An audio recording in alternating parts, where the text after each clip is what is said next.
to be able to move the association further.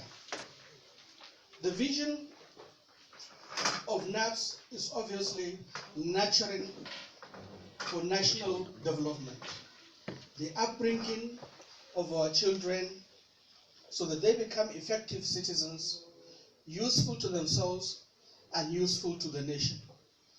This is the vision. And how do we go about it? These are the concerns of these lectures. A vision is a foresight, is a long-term strategy that we want to adapt. Beside the vision, we have the mission. The mission and the objectives are much shorter aspects of manifesto or blueprint on how we should go about doing this.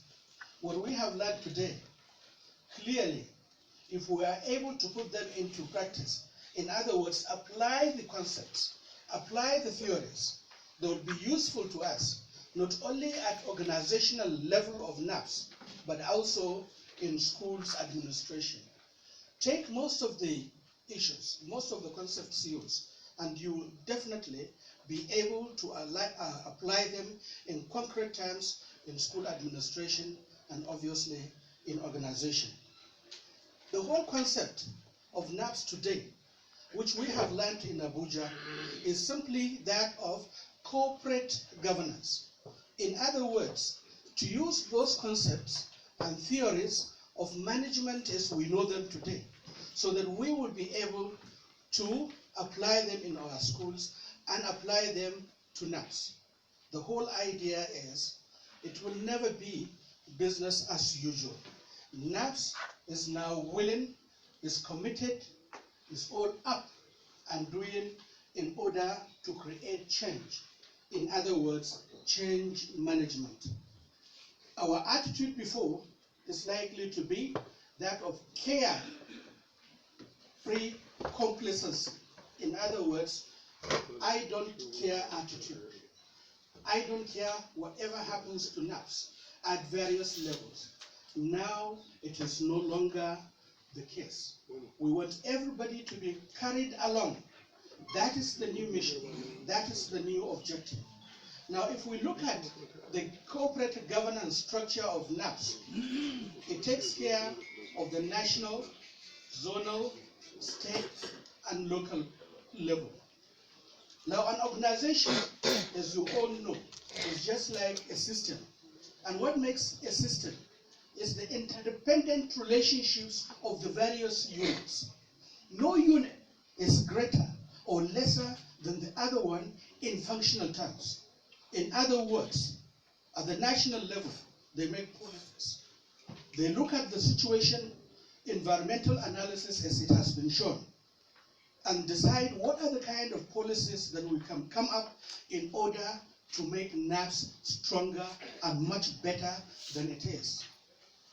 And like in any kind of situation, after you make strategy formulation, the next issue is obviously that of strategy implementation. The projects that you have identified, they only remain dreams unless you realize them into practice.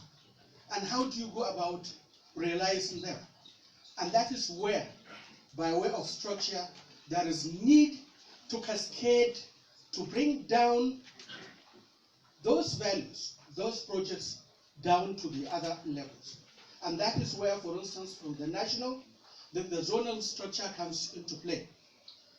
We have looked at the various problems facing NAPS and facing each structure at the national level. What are the problems of NAPS at the national level? How do we come about overcoming these problems in order to make operation much successful? And we have identified those issues at the national level, and efforts are being made to address them. And then at the zonal level, in terms of operation, in terms of finance, in terms of communication, how do we come about bringing more sense, more dynamics into the issue? And then we go down to the state level. State chairmen should sit down, look at their structure, look at their problems, use all these approaches. For instance, the SWOT, which relates to what our strengths at the state level. How do we utilize those our strengths in order to make NAFS at the state level much better than it is? What about the weaknesses? What are our weaknesses in terms of leadership, in terms of our followership, in terms of our resources? And how do we try to identify these weaknesses and then overcome these weaknesses? And what are the opportunities? What are the opportunities at the state level in terms of mobilization of members, in terms of trying to mobilize, sensitize the members so that they come by way of shared vision to make us all committed so that together we will be able to reposition NAFS much more than what it is. And then what are the threats? What are the threats, the challenges that we are likely to face? They can be resources, they can be capacity building, they can be anything. So what are they? How do we identify them? How do we try to solve them? By so doing, we will be able to much better. And then the same thing applies at the case of the local level.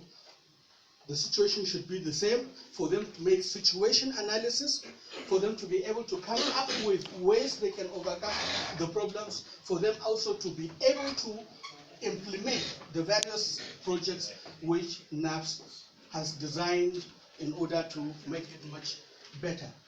Now, when we look at the issues being raised from the analysis given, one will be able to look at it from the point of view that most of the problems that we have are obviously that of leadership. That of leadership. Once we are able as leaders to make the best use of those qualities, then obviously we will be able to make a headway.